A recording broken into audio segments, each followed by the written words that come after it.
बांग्लादेश में गाजा वाला इलाज। नमस्कार, न्यूज इंडिया देख रहे हैं आप और मैं आपके साथ तरन्नुम जहां शेख। बांग्लादेश में 2 हिंदू नागरिकों की हत्या को लेकर विरोध जारी है। देश के कोने कोने में इसको लेकर प्रदर्शन हो रहे हैं। इस बीच पश्चिम बंगाल के नेता प्रतिपक्ष और बीजेपी के नेता शुवेंदु अधिकारी का एक वीडियो सामने आया है जिसने सियासी भूचाल ला दिया है। शुवेंदु अधिकारी ने अपने बयान में 100 करोड़ हिंदुओं का हवाला देते हुए कहा कि बांग्लादेश को गाजा जैसा सबक सिखाया जाना चाहिए। उन्होंने भारत के ऑपरेशन सिंदूर का जिक्र करते हुए पाकिस्तान को दी गई कार्रवाई का भी उदाहरण दिया। अब इस बयान पर मुख्यमंत्री ममता बनर्जी की पार्टी टीएमसी ने तीखा हमला बोला है। आखिर पूरा मामला है क्या, क्यों इस पर अब राजनीति हो रही है, रिपोर्ट के जरिए दिखाते हैं।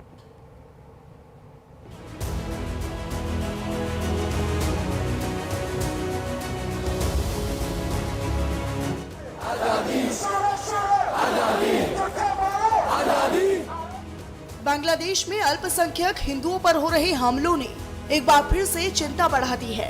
हाल ही में सामने आए 2 हत्याओं के मामलों के बाद भारत समेत कई जगहों पर विरोध प्रदर्शन जारी है।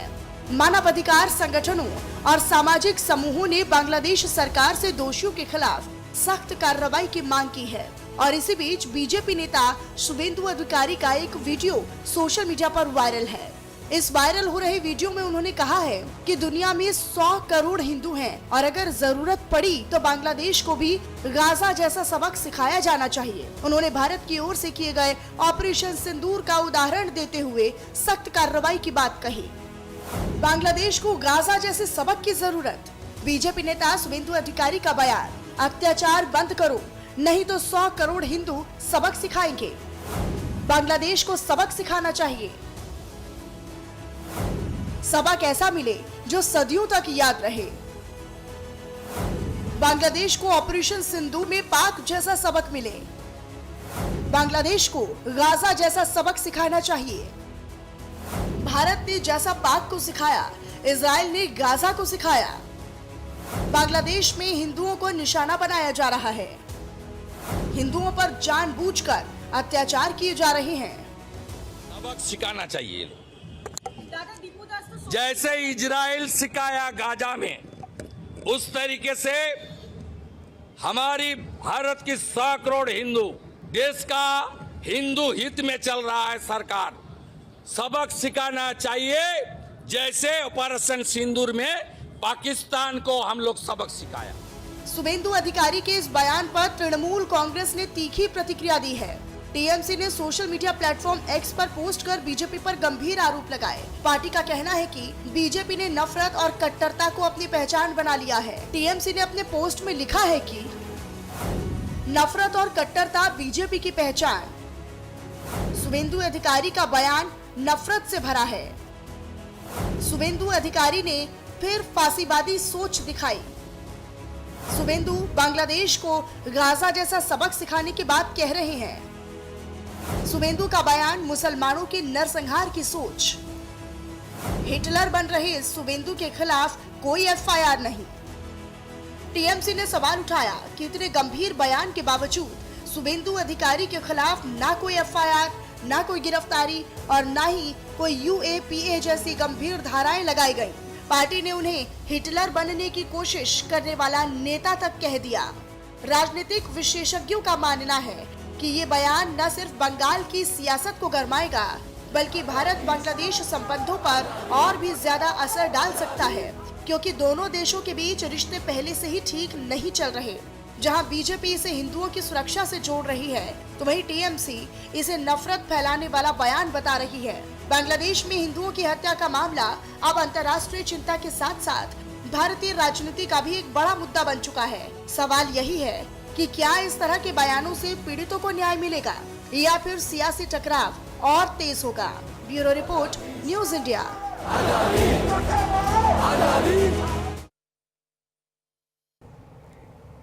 तो शुवेंदु अधिकारी की तरफ से जो बयान सामने आए हैं और उसको लेकर अब लगातार रिएक्शन सामने आ रहे हैं। हालांकि टीएमसी साफ तौर पर कह रही है कि बीजेपी का काम है नफरत फैलाना और इसीलिए बीजेपी के नेता इस तरीके से बयान देते हैं ताकि पश्चिम बंगाल का माहौल भी खराब हो। आने वाले समय में पश्चिम बंगाल में चुनाव है और ऐसे में जिस तरीके से ये पूरा बयान दिया गया है कि बांग्लादेश गाजा का इलाज है, तो कई तरह के अब सवाल भी खड़ा करता है कि क्या अंतर्राष्ट्रीय लेवल पर इसका एक बड़ा मैसेज भी जाता है। तो आपको बता दें कि ये बड़ा यहाँ पर बयान दिया गया है और इसी को लेकर अब कई तरह के सवाल भी खड़े हो रहे हैं। बांग्लादेश को गाजा जैसा सबक सिखाना चाहिए और इसी संदर्भ में उन्होंने जिस तरीके से ये बयान दिया है, आपको बता दें कि लगातार तमाम पॉलिटिकल रिएक्शंस भी सामने आ रहे हैं कि क्या इस तरीके के बयान से हिंदुस्तान के कई राज्यों में क्या हालात ख़राब नहीं हो सकते, क्या माहौल ख़राब नहीं हो सकते हैं। आखिर बीजेपी की तरफ से ऐसे बयान क्यों दिए गए हैं, शुभेंदु अधिकारी ने क्या सोचकर ये बयान दिया है, इसी को लेकर टीएमसी की तरफ से भी रिएक्शन सामने आया है, जिसमें टीएमसी ने साफ तौर पर कहा कि बीजेपी का सिर्फ और सिर्फ काम है नफरत को फैलाना और इसीलिए बीजेपी अपनी नफरत की राजनीति को लेकर जानी जाती है। इसी पर हम आपसे थोड़ी देर में चर्चा भी करेंगे, तमाम हमारे साथ गेस्ट भी जुड़ेंगे, लेकिन कई इसके मायने निकाले जा रहे हैं। एक तरफ हम देख रहे हैं कि बांग्लादेश में हिंदुओं को लेकर किस तरीके से उन पर अत्याचार हो रहा है और इसी कड़ी में बांग्लादेश में 2 हिंदुओं की हत्या का विरोध हिंदुस्तान में भी देखने को मिल रहा है। और इसी बीच पश्चिम बंगाल के नेता प्रतिपक्ष और बीजेपी के नेता शुभेंदु अधिकारी का एक वीडियो सामने आया है और ये वीडियो जो है अब लगातार सुर्खियों में भी है।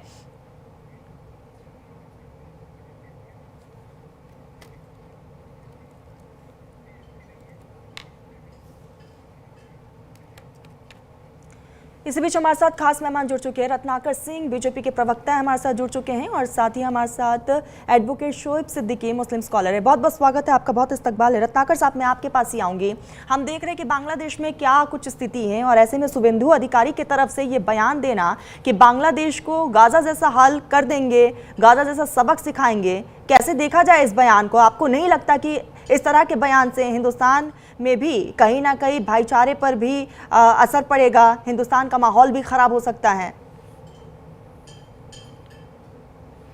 देखिए तरन्नुम जी, मैं एक राष्ट्र कवि गया प्रसाद स्नेही जी हैं, उनकी एक कविता के माध्यम से आपको कहना चाहूँगा कि जो भरा नहीं है भावों से बहती जिसमें रसधार नहीं, जो भरा नहीं है भावों से बहती जिसमें रसधार नहीं, वह हृदय नहीं है पत्थर है जिसमें स्वदेश का प्यार नहीं। जिसको अपने देश से प्यार नहीं, अपने देश के लोगों से प्यार नहीं, वह हृदय नहीं है, वो पत्थर है। अब यही ममता बनर्जी जब हमारे देश में अत्याचार हिंदुओं पे आता है तो यह चुप हो जाती है। उन्हीं के राज्य संदेश खाली में जब हिंदू पलायन करने को मजबूर हो जाते हैं तब चुप हो जाती है। मुर्शिदाबाद में जब बाबरी मस्जिद की बुनियाद रखी जाती है तो चुप हो जाती है। जब हमारे भाई बांग्लादेश में अल्पसंख्यक जो है मारे जाते हैं तो चुप हो जाती हैं। 22% से 8% हो जाते हैं, चुप हो जाती हैं, कोई बयान नहीं आता है। लेकिन जब हम अपने स्वाभिमान की, अपने हिंदुत्व की, अपने लोगों की, हिंदुओं की रक्षा की बात करते हैं तो इनको लगता है कि हम कट्टरता फैलाते हैं। देखिए, ये आज की स्थिति जो है ना वही है। आज शुभेंदु अधिकारी ने जो कहा है वह क्या है? वो आम जनता की भावना है।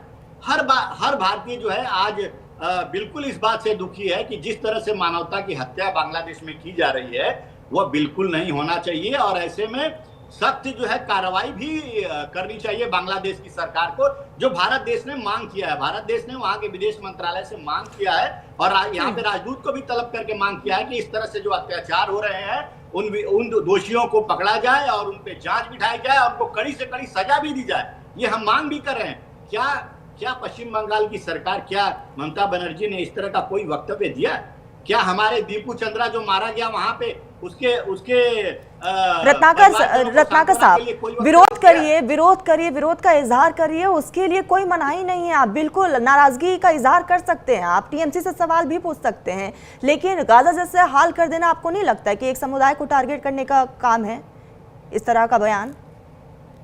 तरन्नुम जी, देखिए, जब देश की स्वाभिमान की बात आती है, अखंडता की बात आती है तो इजराइल अपने को रक्षा करने के लिए निश्चित रूप से गाजा हो, फिलिस्तीन हो, हर जगह वो अपना हमला करेगा और अपने देश के नागरिकों की सुरक्षा को वो देखेगा कि किस तरह से उसको सुरक्षित रख सकता है। तो निश्चित रूप से अगर हमारे देश में अगर इस तरह की बातों को जो कट्टरता जो कह रहे हैं कि कट्टरता फैलाई जा रही है, अगर हमारे नागरिक जो अल्पसंख्यक हैं वहां पे जो बांग्लादेश में रह गए हैं उनके ऊपर अगर हमला होता है तो हमारी भावनाएं निश्चित रूप से इस प्रकार की आएंगी कि उनको जो वहां पे हमारे भाइयों के ऊपर अत्याचार कर रहे हैं उनको सबक सिखाने का यह समय आ गया है। निश्चित रूप से भारत सरकार भी इसको लेकर के बहुत गंभीर है और गंभीरता वो वहां के जो भी हरकतें हो रही हैं उस पर बारीक नजर रखे हुए है। यहाँ तक कि जो राजदूत है बांग्लादेश के यहाँ पे, उनको भी बुला करके तलब किया गया और चीजों को सब गंभीरता से लेने की बात कही गई। तो अगर इस तरह की भावनाएं आती है कि हम अपने अपने भाइयों की रक्षा के लिए और वहां पे इस तरह का वक्तव्य देते हैं तो इसमें कोई बुरा नहीं। ये आक्रोश है, ये आक्रोश है उन लोगों के प्रति जो हमारे भाइयों को वहां पे मारने की कोशिश कर रहे हैं, जो मार रहे हैं, जो प्रताड़ित कर रहे हैं, ये आक्रोश है।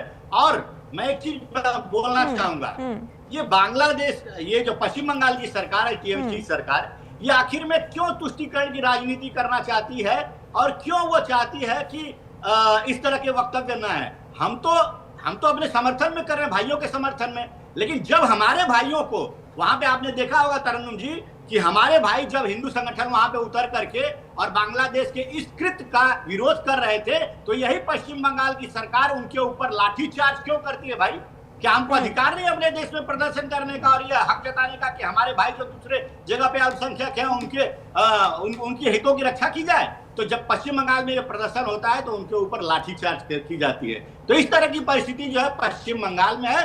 पश्चिम बंगाल आज पूरी तरह से देखिए पश्चिम बंगाल को हम लोग बांग्लादेश नहीं बनने देंगे, ये सुनिश्चित। टीएमसी आरोप लगा रही है कि आने वाले समय में चुनाव है और इसीलिए बीजेपी माहौल खराब करने की कोशिश में है।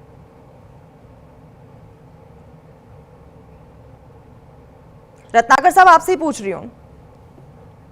जी तरन जी, क्वेश्चन फिर से पूछिए। टीएमसी आरोप लगा रही है कि पश्चिम बंगाल में चुनाव है और बीजेपी माहौल खराब करने की साजिश रच रही है। पश्चिम बंगाल में चुनाव है, देश भर में यह प्रदर्शन जारी है हिंदू संगठनों द्वारा, भारतीय जनता पार्टी के कार्यकर्ताओं द्वारा। अगर हमारे लोगों की अगर कहीं पे हत्या की जाती है तो निश्चित रूप से उस सरकार की जिम्मेदारी होती है, उस देश की जिम्मेदारी है कि अल्पसंख्यकों की सुरक्षा करना। अगर सुरक्षित हमारे नागरिक नहीं है तो निश्चित रूप से इस तरह का जो है प्रदर्शन पूरे देश में किया जाएगा। और पश्चिम बंगाल में जो ये आरोप लगाने का काम किया जा रहा है कि पश्चिम बंगाल में चुनाव है इसलिए हम कर रहे हैं, पश्चिम बंगाल की क्या स्थिति है आप देखिए। पश्चिम बंगाल में आज हिंदू वहां पे सुरक्षित नहीं है। आज मुर्शिदाबाद में 37% मुसलमान हो चुके हैं। ठीक है, यानी कि आपका कहना है कि जो शुभेंदु अधिकारी की तरफ से बयान दिया गया वो बिल्कुल सही है। ठीक है, आऊंगी मैं आपके पास। शोएब साहब आऊंगी आपके पास, सुनूंगी आपको ही सुन रहे थे, आऊंगी आपके पास। शोएब साहब मैं आपके पास ही आऊंगी। शुभेंदु अधिकारी की तरफ से जो बयान सामने आया है उसको आप किस नजर से देखते हैं? तरन्नुम जी, मेरी गुजारिश रहेगी जिस तरह आपने हमारे भाजपा प्रवक्ता को सुना था, बिल्कुल आपको भी मौका दूंगी, मैं अपनी बात कह दूंगा जी। देखिए तरन्नुम जी, होता क्या है, सुधांशु जी ने जो बयान दिया है बहुत ही शर्मसार बयान दिया उन्होंने अभी हालात देखे नहीं गाजा क्या हुए, क्योंकि आपको भी मालूम है वह अगले साल इलेक्शन होना है, इसलिए उन्होंने सस्ती शोहरत पाने के लिए इस तरह बयान, मैं मजम्मत करता हूं। मैं समझता हूं हिंदुस्तान में आप देखिए मुल्क के वजीर आजम भी इसकी मजम्मत करेंगे कि उन्होंने गलत बयान दिया है। आप बताइए, अगर आपकी हिम्मत थी तो आप ये कहते कि हिंदुस्तान ने जिस तरह पाकिस्तान का हाल कर दिया, ईरान ने जिस तरह इसराइल का हाल कर दिया, उस तरह मिसाल देते।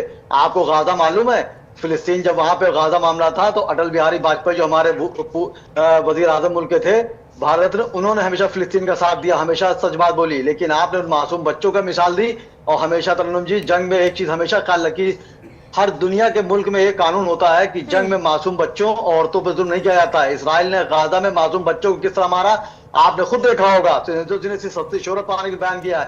आप यकीन जानिए, मैं चैलेंज के साथ कह रहा हूं कि एक इंसान भी था हिंदुस्तान में नहीं था जिसने गाजा पे जुल्म होने को सही ठहराया। सबने उसकी मुखालफत की। कुछ लोगों ने मंदिर आम पर हमारी तरह हिम्मत जुटा के बात कही, किसी ने अंदर ही अंदर बात रखी। और गाजा का जो हाल तरन्नुम जी था, यकीन जानिए जो बच्चे मर रहे थे, मैं भी शोएब सिद्दीकी आपके चैनल से कह रहा हूँ, नेशनल चैनल से, मैं जिंदगी में 2 बार बहुत फूट फूट कर रोया हूँ। जब मेरे वालिद इस दुनिया को छोड़ के चले गए तब, और दूसरा गाजा में जिस तरह बच्चों को मारा गया आप खुद देख रही थी। लेकिन सुरेंद्र सिंह ने कितनी छोटी बात कर दी एक सस्ती शोहरत पाने के लिए।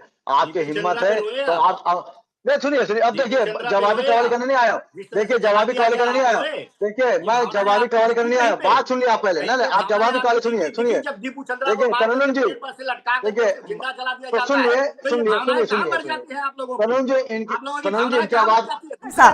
रत्नाकर साहब आऊंगी मैं आपके पास। रत्नाकर साहब आऊंगी, आपको भी पूरा मौका दिया गया। रत्नाकर साहब ऐसे नहीं, हमारे व्यूअर्स भी नहीं समझ पाएंगे। एक सेकंड, एक एक करके तरन्नुम जी, तरुण जी आप ही का मैंने तरुण जी आप इनको बताइए, मेरे बड़े भाई को, मैं कल ही आपके डिबेट में बैठा था और मैंने बंगाल की मुखालफत की थी कि वहां जो 2 लोग मेरे हिंदू भाई मार दिए गए, मैंने कल ही डिबेट दी कि वो गलत हुआ, लेकिन आप गाजा को मिसाल दे रहे हैं। गाजा में जिसने वो सीन देखा, आप पूछेगा आप किस तरह के मासूम बच्चों को, औरतों को मारा पीटा, कि आप मिसाल हिम्मत थी, तो आप कहते हैं ईरान ने जिस तरह इसराइल का हाल किया, हिंदुस्तान ने इस तरह पाकिस्तान का हाल किया, उस तरह मिसाल देता अच्छा लगता। आपने मासूम जुल्मों में आप देख के आइए, वहां पानी गिर रहा, बरसात हो रही है, मासूम मासूम बच्चे बिलक रहे हैं, वहां दफनाने की जगह नहीं है, गड्ढे खोद के मार पत्थर नीचे दबाई दे रही है। एक सेकंड, तो इस तरह की बातें आप ना करें, क्योंकि अगले साल हमारा इलेक्शन है। इस तरह आप सस्ती शोहरत पाने के लिए ममता जी का मैं नाम ही नहीं ले रहा हूँ, आप ममता बनर्जी का बार बार नाम लेके उसको बड़ा कर देते हैं। और पुराने फिलासफर ने एक बात कही है, किसी को खत्म करना हो तो जिक्र मत करो, अपने आप खत्म हो जाएगा। ममता बनर्जी को तो आप पॉजिटिव कर रहे हैं बार बार नाम लेके। आप बताइए, मुर्शिदाबाद में जो मामला हुआ था तरन्नुम जी, मैंने उसकी मुखालफत की थी कि हुमायूं जी वहां से सस्ती शोहरत पाने की बाबरी मस्जिद की बात कर रहे हैं, मैंने उसके खिलाफ बोला था। लेकिन आपने गाजा में कर दिया, मासूम बच्चों में आप समझिए तरन्नुम जी, वहां पे हालात ऐसे थे कि आप समझिए वहां के बच्चों का हालात है कि हालात ने बच्चों को संजीदा कर दिया, वो खामोश रहते हैं, शरारत नहीं करते हैं, वहां बच्चों का हालत ये थे। ठीक है, रत्नाकर साहब आपके पास ही आऊंगी। हाँ, आप बच्चों जो चीज शोएब जी कह रहे हैं वही टीएमसी कह रही है कि इससे हिंदुस्तान का भी माहौल खराब हो सकता है और इसीलिए बीजेपी सिर्फ और सिर्फ नफरत फैलाती है। जवाब दीजिएगा। देखिए तरन्नुम जी, मुझे बहुत खेद है इस बात को सुनकर के कि हमारे जो मुस्लिम स्कॉलर यहाँ बैठे हैं वो कह रहे हैं कि मैं गाजा पे जब भी हमला हुआ था उस समय फूट फूट कर रोए। आप गाजा जो कि हमारे देश का कोई हिस्सा भी नहीं है, हमारे देश के नागरिक भी वहां पे नहीं है, अगर वहां के बच्चों पे आप फूट फूट कर रोते हैं तो निश्चित रूप से हमारे देश का जो हिंदू भाई जो बांग्लादेश में रह गया उसको अगर मार के लटका दिया जाता है, उसको अगर जला दिया जाता है और आप उस पर सिंपैथी का एक शब्द भी नहीं निकलता है, तो निश्चित रूप से आपके जो है मानवता का जो भावना होती है उस पर मुझे शक हो रहा है। अब ये बताइए कि आज ये लोग कहां चले जाते हैं? जब हमारे देश में आतंकी नसरल्ला जब मारा जाता है उसके विरोध में यहाँ पे सड़कों पे उतरकर ये कहते हैं कि हर घर से नसरल्ला निकलेगा। आज अगर हमारा टीपू चंद्रा मारा जाता है तो उसके खिलाफ अगर इन्होंने एक भी कैंडल मार्च किया, एक भी लोग सड़क पे उतरे? नहीं उतरे। क्यों? क्योंकि ये देश से बड़ा इनको धर्म लगता है और धर्म के आगे ये देश के नागरिकों, अभी कैसा कि धर्म, हमारे धर्म के लोग थे, हम फूट फूट कर रोए। आज ये क्यों नहीं टीपू चंद्रा जो हमारे देश का हिंदू भाई है, वो आज उसके ऊपर क्यों नहीं ये रोते हैं? और देखिए मानवता की बात करते हैं, आज ये मैं बता रहा हूं, फिलिस्तीन की बात करते हैं, ये कांग्रेस के लोग और जो एमआईएम के लोग और तमाम विपक्षी पार्टियां संसद में जाकर जय फिलिस्तीन का नारा लगाते हैं और प्रियंका गांधी फिलिस्तीन का बैग लेकर के और उनके सपोर्ट में उतर करके और प्रदर्शन करने का काम करती हैं। आज ये कहां चले जाते हैं विपक्ष के सारे लोग? आज एक भी विपक्ष का व्यक्ति अगर रोड पे उतर कर दिखा कि हमारे बांग्लादेश के लोगों को जो है हमारे अल्पसंख्यक ठीक है, रत्नाकर साहब माफी के साथ रोकूंगी मैं आपको, आऊंगी मैं आपके पास आऊंगी। शोएब जी, मैं इसका जवाब भी आपसे लूंगी, लेकिन इसी बीच आपको एक पोस्ट भी हम आपको बता दें। जब एक फर्जी पोस्ट और एक अफवाह या फिर बिना पुख्ता सबूत का आरोप भीड़ को इश्क निंदा जैसे हथियार थमा दे तो इंसाफ नहीं मिलता, बल्कि इंसानों की जिंदगियां तबाह हो जाती है। बांग्लादेश में हिंदुओं के साथ हुई हिंसा की ये वारदातें बताती है कि कैसे मनगढ़ंत झूठे आरोप, प्रशासनिक सुस्ती और भीड़ की मानसिकता ने मिलकर पूरे के पूरे गांव को उजाड़ दिया। हिंदुओं को जान बचाने के लिए अपने घर छोड़ने पड़ गए, उनके घरों को भी लूट लिया गया, घरों को जला दिया गया। Human rights Congress for Bangladesh minorities के मुताबिक ऐसे तमाम मामले हैं जहां हिंदुओं पर जो आरोप लगाकर मारा गया है, उन पे झूठे आरोप लगा गए हैं, उनके घर को उजाड़ दिया गया है, उनके घर को जला दिया गया है। आइए बांग्लादेश के ऐसे मामलों के बारे में भी आपको हम बताते हैं विस्तार से कि किस तरीके से वहां पर हिंदुओं को टारगेट किया जा रहा है और एक नहीं दो नहीं कई बार हिंदुओं को टारगेट किया गया है। आपको बता दें कि human rights Congress for Bangladesh minorities report में यह खुलासा हुआ है कि बांग्लादेश में इश्क निंदा के नाम पर हिंदुओं पर अत्याचार हो रहा है। जून से दिसंबर 2025 के बीच 71 मामले आ चुके हैं। मामलों में नामजद 90% से ज्यादा लोग हिंदू हैं। 15 से 17 साल के नाबालिग भी इसमें शामिल थे। हमले के लिए हर बार एक ही तरह का तरीका अपनाया गया है। इश्क निंदा के आरोप डर फैलाने और अल्पसंख्यकों को दबाने का हथियार है और ऐसे में अब तक कई ऐसे रिएक्शन जो है वो सामने आ चुके हैं, कई ऐसे मामले सामने आ चुके हैं। अल्पसंख्यकों को निशाना बार बार बनाया जा रहा है, हिंदुओं के मोहल्लों में तोड़फोड़ की जाती है और भीड़ हिंदू घरों और दुकानों पर हमला भी कर देती है। क्या प्रशासन अल्पसंख्यकों की सुरक्षा पर चुप क्यों बैठा है? ये अपने आप में एक बड़ा सवाल है और ऐसे में HRCBM रिपोर्ट में जो खुलासा हुआ है कि हिंदू के गांव पर सबसे ज्यादा हमला हुआ है। आपको बता दें कि यहाँ पर सुनामगंज में फेसबुक पोस्ट के बाद पूरे हिंदू गांव तबाह कर डाले गए, उनके घरों में लूटपाट की गई है, घरों को भी तोड़ दिया गया है, आग के हवाले कर दिया गया है घरों को। यह घटना अल्पसंख्यकों पर हुए सबसे क्रूर हमले में से एक है।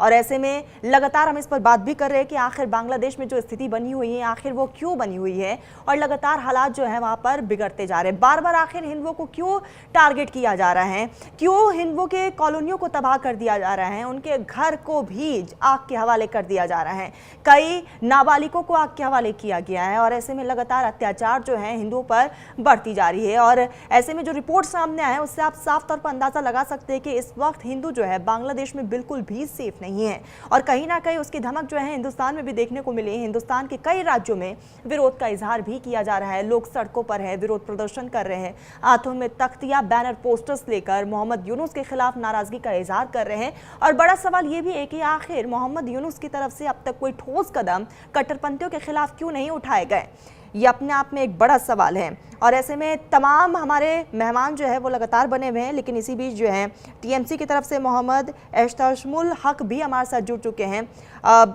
हक साहब, बहुत इस्तकबाल है आपका। आखिर शुभेंदु अधिकारी की तरफ से जो बयान सामने आया है, सबसे पहले तो उस पर एक रिएक्शन दे दीजिएगा कि क्या बीजेपी की तरफ से इस तरह के बयान हिंदुस्तान के माहौल को ख़राब कर सकता है, पश्चिम बंगाल के माहौल को ख़राब कर सकता है? देखिए, नमस्कार तरन्नुम जी और तमाम पैनलिस्ट बैठे हुए हैं।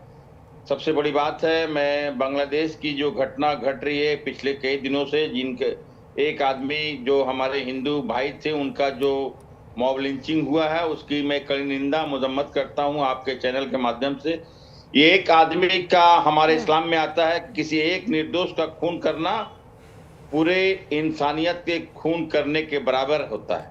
तो मैं इसको कंडेम मजम्मत करता हूं। जिस हिसाब से बांग्लादेश में हमारे हिंदू भाई जो अल्पसंख्यक है उनके ऊपर अत्याचार हो रहा है, लेकिन कहीं न कहीं हम अपने आदरणीय प्रधानमंत्री नरेंद्र मोदी जी से मैं गुहार लगाना चाहता हूं कि देखिए, ये हमारे स्टेट की मामला नहीं है, ये केंद्र सरकार के मामला है।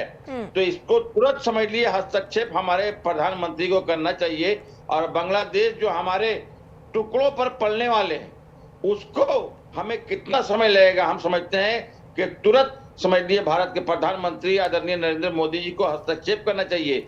और जो शेख हसीना यहाँ है, समझ लिए उसको हम लोग जिस हिसाब से यहाँ शरण दिए हैं तो इनको शरण देना भी नहीं चाहिए, इसलिए कि मैं उनको ला करके यहाँ सम्मान कर रहा हूँ और यहाँ बैठा के खिला रहा हूँ। और हमारे हिंदू भाइयों के ऊपर वहां अत्याचार कर रहे हैं, तो सबसे पहले इनको देश से निष्कासित करना चाहिए। और हमारे शुभेंदु अधिकारी जिस हिसाब से, देखिए, भारतीय जनता पार्टी एक ऐसी पार्टी है सिर्फ हिंदू मुसलमान की राजनीति करते हैं। कुछ दिन पहले मैं आपको बताना चाहता हूं तरन्नुम जी कि ये शुभेंदु अधिकारी जो हमारे यहाँ के अपोजिशन लीडर है, इन्होंने यूनुस सरकार की तारीफ की थी।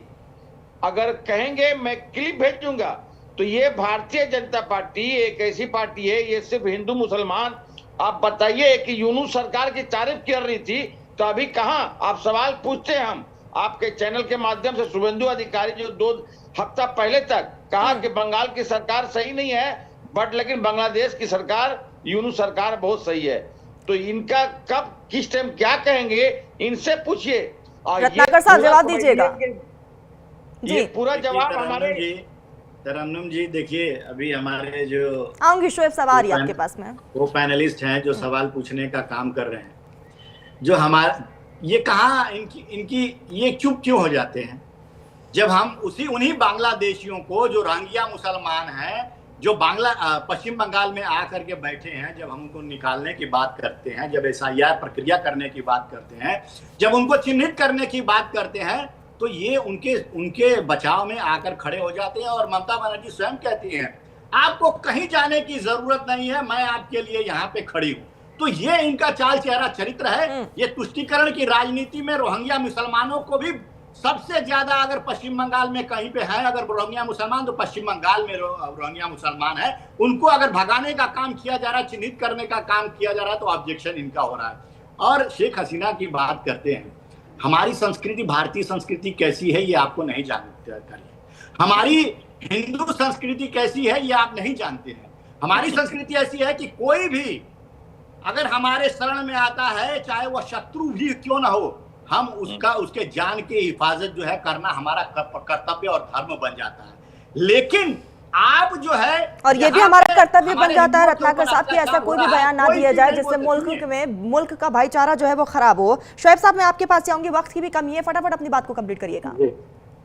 देखिए तरन्नुम जी, मैं मुसलमान तो 47 से 2025 तक सफाई दे रहा। रत्नाकर जी की बात को मैं सफाई दे दूं कि एक आरजू नहीं, हर आरजू तो ये है लाकर जरा सी रख दो खाके वतन कफन में। सुदेंशु जी, मैंने जो बात आपसे कही थी आज दूसरे रुख में लेके चले गए।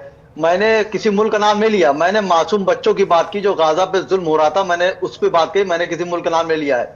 इस मुल्क का ही मैं हूँ, इस मुल्क का हिंदू हो चाहे मुसलमान, सब मेरा है। सुदेंशु जी ने बात कही, मैं सिर्फ ये बात कह रहा हूं कि उन्होंने टारगेट पे गाजा क्यों ले लिया। गाजा और फिलिस्तीन को हमेशा हमारे मुल्क ने तरजीह दी, अटल बिहारी वाजपेयी हो, चाहे नरेंद्र मोदी जी हो, मैं दूसरी पार्टी के वज़ीर नाम है। सुदेंशु जी ने अगर ये बात कही होती कि घर से मंदिर बहुत दूर है, चलो यूं कर लें, किसी रोते हुए बच्चे को हटाया जाए, तो बहुत अच्छी बात होती। यही मैं ये कह रहा हूँ। मैं एक सुन लिया, फिर आपकी मैं देखिए, फिर आप भी जो बोल देते हैं दूसरी बात कहते नहीं है। मैं मुसलमानों से सफाई दे रहा है 47 से लेकर आज तक। आप सुन तो लिए, मेरी फरियाद सुन लिए।